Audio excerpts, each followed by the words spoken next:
Al-ayah. Sadaqallahul azim wa sadaqan nabiyyu rasuluhul karim wa nahnu ala dhalika minasy syahidin wasyakirin. Ilahi anta maqsudi wa ridhaka matlubi, a'tini mahabbatak wa ma'rifatak.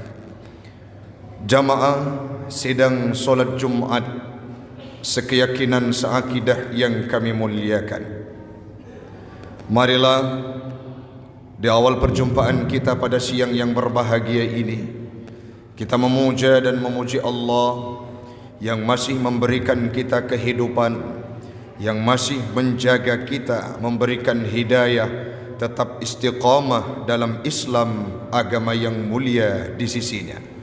Semoga Allah juga akan menjaga kita senantiasa dalam agama Islam ini hingga nyawa terpisah dengan tubuh kita kelak satu waktu. Salawat dan salam marilah sama-sama kita hantarkan keharibaan baginda Rasulullah sallallahu alaihi wasallam, seorang nabi yang diklaim oleh banyak orang beliau miskin, namun pada hakikatnya Nabi Muhammad bukanlah miskin adanya. Beliau memiliki harta yang sangat banyak, namun tidak dinikmati oleh dirinya sendiri, sehingga dalam beberapa hadis Nabi diupamakan seperti lebih dermawan dibandingkan angin yang berhembus. Selawat dan salam kepada al dan sahabat beliau sekalian, alim ulama mutaqaddimin dan mutaakhirin yang muktabar kedua-duanya, yang kita hormati bersama, kepada seluruh pengurus kemakmuran Masjid Al-Muntaha yang kita cintai ini, jamaah sidang solat Jumat yang tidak mungkin disebutkan namanya satu persatu, insya Allah semuanya kita akan dimuliakan oleh Allah. Semoga duduk kita pada siang yang berbahagia ini akan dikumpulkan kelak kita di yaumil qiyamah dalam surganya Allah. Amin, amin ya rabbal alamin. Hamba Allah, jamaah sidang solat Jumat sekeyakinan seakidah yang kami muliakan, tema kita pada siang yang berbahagia ini adalah semangat untuk berkurban. Sebelum kita jelaskan bagaimana kelebihan, bagaimana contoh-contoh dan praktek yang telah dilakukan oleh sejumlah manusia saat berkurban dan semangat untuk mereka berkurban, terlebih dahulu kita pahami bahwa Islam ini adalah sebuah agama yang mengajarkan secara tersirat dan tersurat kepada umatnya agar mau menginvestasikan, agar cinta memberikan hartanya, agar cinta mengalokasikan hartanya di jalan yang diridha oleh Allah Subhanahu wa taala, baik dalam rutinitas aktivitas ibadah wajib, sunnah dan lainnya. Mana contohnya Ustaz? Dalam salah satu rukun Islam ada yang namanya ibadah zakat. Zakat itu adalah ibadah yang diwajibkan oleh Allah Ta'ala bagi orang-orang yang sudah punya kemampuan. Bahkan kita pun semua manusia yang sudah hidup berkatipikan Islam, ada sebuah zakat yang diwajibkan kepada kita semua walaupun bukan kaya raya, yaitu zakat fitrah. Dari ibadah zakat tersebut kita diberikan pesan tersirat bahwa Islam ini mengajarkan kepada umatnya untuk senantiasa berkorban, berjuang, mengeluarkan hartanya di jalan Allah. Salah satu item kewajiban adalah ibadah zakat yang kita kerjakan. Islam juga menawarkan hal-hal yang lain. Kala engkau punya harta, kala engkau punya kecukupan, sudah aman jalan, sanggup engkau untuk beribadah, melaksanakan ibadah haji, maka di sana pun sangat banyak dibutuhkan anggaran, dibutuhkan biaya yang harus kita persiapkan guna untuk menunaikan sebuah kewajiban melaksanakan ibadah haji, yang mana kita lihat bersama bagaimana penduduk kita khususnya di Aceh Utara, Loksmawe dan Aceh yang mereka sudah berangkat kemarin secara bersilih berganti melaksanakan ibadah haji. Bahkan di antara mereka ada yang mendapatkan kota tambahan, artinya harus menambahkan biayanya, mereka pun siap. Ada di antara mereka yang mendapatkan tiket undangan ke sana, menghabiskan anggaran ratusan juta rupiah. Namun itu semua tidak terasa. Kenapa? Karena Allah mengajarkan kita untuk memberikan harta di jalan Allah. Secara tersirat pula hamba Allah, kalau ada di antara kita para pemuda-pemuda yang masih kikir pelit dengan hartanya, artinya secara tidak langsung belum sampai bagaimana semangat untuk memberikan harta di jalan Allah dalam Islam. Kalau ada pemuda-pemudi yang masih kikir, yang masih bakhil, enggan mengeluarkan hartanya di jalan Allah, artinya belum dalam ia pahami terhadap Islam. Saat berbicara Islam, kita adalah orang yang secara spontanitas, artinya kalau ada harta yang lebih, secara langsung tidak menunggu waktu, pasti akan muncul rasa iba dan siap kita berikan kontribusi. Ibadah-ibadah yang kita kaji tidak terlepas dari perjuangan dan pengorbanan. Hal yang terbanyak adalah investasikan harta di jalan Allah. Salah satu item pada hari raya Aidil Adha yang digalakkan oleh Rasulullah, yang digemari oleh beliau semenjak ibadah kurban udhiyah ini diperintahkan oleh Allah kepada Nabi Muhammad dan kepada kita semua. Semenjak itulah Rasulullah, Nabi yang sangat mulia, tidak pernah meninggalkan kurbannya. Dalam beberapa tafsir yang kami baca hamba Allah, Nabi Muhammad itu menyembelih 100 ekor kibas dengan tangannya sendiri. Coba bayangkan hari ini, berapa banyak di antara kita orang-orang yang mau memberi, yang siap mendedikasikan, mengkontribusikan hartanya sejumlah 100 kibas setiap hari raya Aidil Adha. Rasanya sulit dan hampir tidak kita dapatkan. Dan itu dipraktekkan oleh Nabi. 80 di antara kibas tersebut disembelihkan oleh dirinya sendiri, yang selanjutnya dibantu oleh Sayyidina Ali. Setiap hari raya Aidil Adha semenjak syariat udhiyah itu dibebankan, diperintahkan oleh Allah Ta'ala, Nabi Muhammad tidak pernah meninggalkan ibadah tersebut karena beliau sangat dermawan. Ini merupakan salah satu contoh yang perlu kita terapkan dalam kehidupan kita. Artinya saat datang harta dalam kehidupan kita, diberikan kemudahan, kemanapun kita siap pergi dan melanglang buana, maka ingat, harta itu hanya dititipkan oleh Allah. Ada perumpamaan yang disampaikan oleh Kiai Haji almarhum Kiai Haji Zainuddin MZ. Contoh yang paling bagus untuk dipraktikkan bagi manusia yang punya harta seperti tukang parkir. Mereka tidak susah saat datang kendaraan mewah. Mereka juga tidak menangis meronta-ronta saat kendaraan itu 1, 2, dan 3 puluhan kembali diambil oleh pemiliknya. Kenapa demikian? Karena dalam hatinya tidak berasumsi bahwa itu miliknya. Manusia yang qanaah, manusia yang sewajarnya adalah orang-orang yang menganggap harta ini merupakan titipan yang diberikan oleh Allah kepada kita. Kalau titipan, alokasikan ke tempat yang berguna menurut perspektif agama. Hari ini Pak, adik-adik sekalian, para jemaah yang kami muliakan, berbarengan hari raya Aidil Adha ini dengan libur kenaikan kelas, ada di antara jamaah-jamaah yang kita dapati, mereka sungkan untuk berudhiyah, lebih memilih praktek ataupun rencana berliburan dengan anaknya.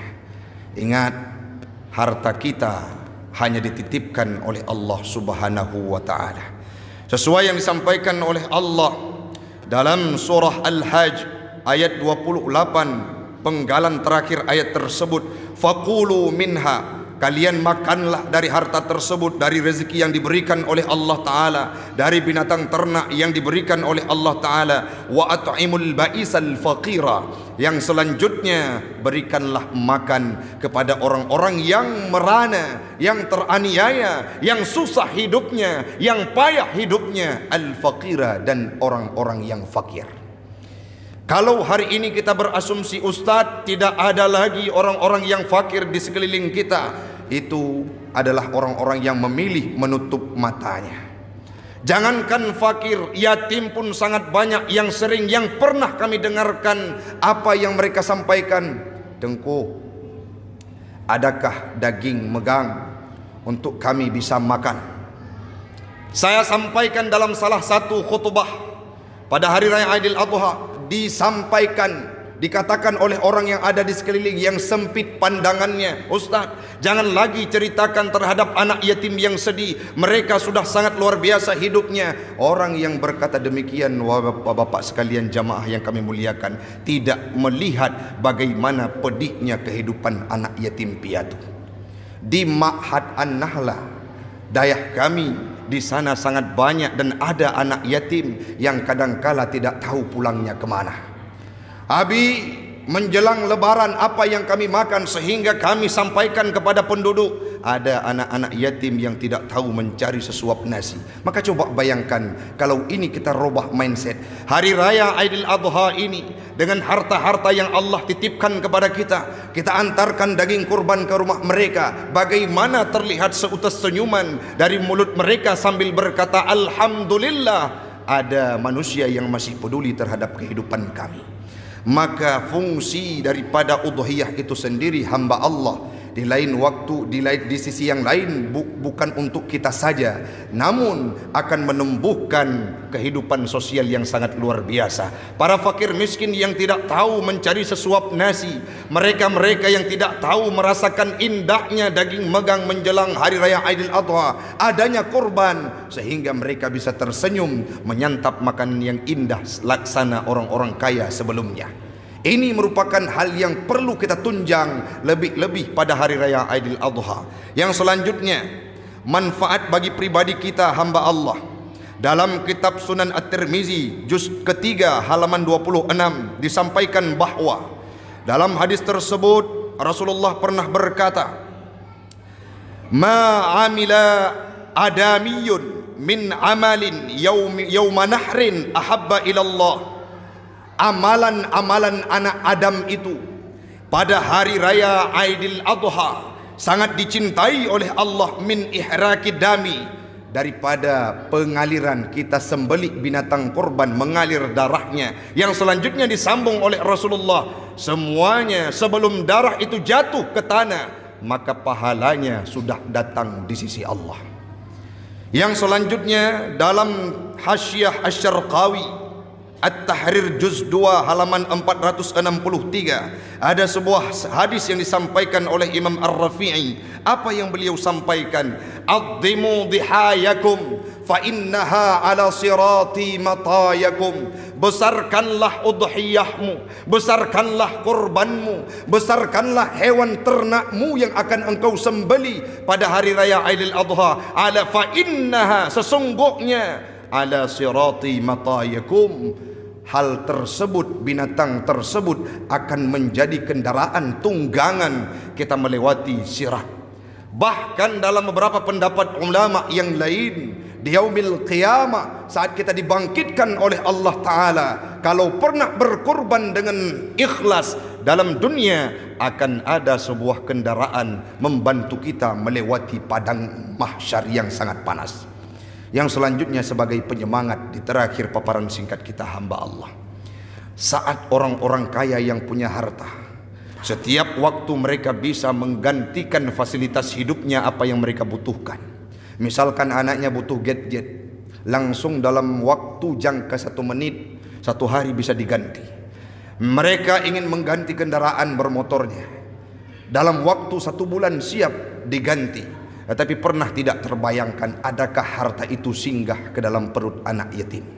Adakah harta tersebut singgah ke dalam perut-perut fakir miskin? Adakah harta tersebut singgah ke masjid, ke tempat instansi pendidikan agama? Lebih-lebih dalam hari raya Aidil Adha ini, sebegini banyak kita berada di bawah Masjid Al-Muntaha. Akankah semua di antara kita mengantarkan daging kurban, hewan kurbannya ke marbot panitia kurban ataupun marbot masjid yang akan melaksanakan prosesi udhiyah? Ataupun sebaliknya, hamba Allah, dalam catatan list yang ditulis oleh panitia, nama kita Alpa di sana.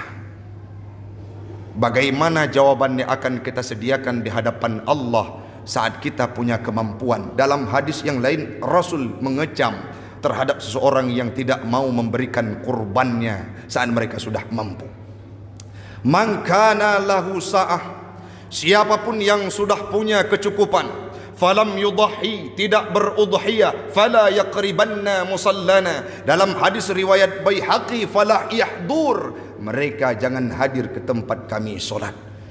Orang-orang yang sudah punya harta, sudah punya kecukupan, sudah punya kemampuan, falam yudhi, tidak mau berudhiyah, fala yaqribanna musallana, digunakan dengan sigat nun taukid saqilah. Artinya benar-benar dikecam oleh Rasul, jangan hadir ke masjid tempat kami solat. Coba bayangkan, analogikan kalau itu terjadi terhadap kehidupan kita hari ini. Misalkan imam besar Masjid Al-Muntaha berkata kepada salah satu seseorang yang ada di antara kita, Fulan bin Fulan, jangan lagi solat berjamaah di Masjid Al-Muntaha karena kikir, tidak mau berkurban. Bayangkan betapa pedihnya perasaan kita saat dilarang. Kita ingin berjamaah tenang dan tentram di sini, tetapi dilarang untuk datang. Sekali bermanusia saja akan membuat kita sedih, bagaimana lagi kalau ini ungkapan keluar dari mulutnya sang baginda. Ada seseorang pengemis pemulung yang kegiatannya setiap hari memulung, namun beliau pernah mendengarkan kajian dari gurunya bahwa udhiyah itu sangat besar faedahnya. Singkat cerita, hamba Allah, dia pasangkan niat setiap waktu, setiap hari dia sisihkan harta hasil dari pulungan tersebut, dia sisihkan ke dalam celengan. Tiba-tiba belum sampai 1 tahun, hamba Allah, saat dibuka, beliau dapatkan uang sejumlah 3 juta rupiah. Kemana beliau datang? Datang ke tempat dijual kambing, dibeli, diantarkan ke marbot masjid panitia kurban. Saat datang ke sana, ini kurban saya. Ditanya oleh panitia masjid, apakah ini wakilah dari orang lain? Bukan, ini kurban milik saya sendiri. Bagaimana anda mendapatkan uang untuk membeli binatang tersebut? Beliau sampaikan, setiap waktu dari hasil pulungan saya kumpulkan harta, saya sisihkan, saya celeng setiap harinya. Hasil mencapai 3 juta rupiah, saya beli binatang ternak, saya antarkan ke sini. Sembari didengar cerita tersebut, panitia menetes air matanya, merenungi bagaimana mudahnya kita mendapatkan uang hari ini. Bahkan kadang-kala gaji kita saat 1 bulan itu di atas gaji UMR, lebih banyak, tapi lupa kita untuk berkurban. Tanyakan pada pribadi kita masing-masing, hamba Allah, layakkah kita orang yang menganut agama Islam yang sudah punya harta namun tidak mau berkurban? Hari ini masih tinggal waktu kurang lebih 1 pekan ke depan. Mari kita sediakan hewan terbaik untuk kita laksanakan udhiyah. Semoga kelak binatang tersebut akan mampu membantu kita di yaumil qiyamah saat melewati padang mahsyar. Amin, amin ya rabbal alamin.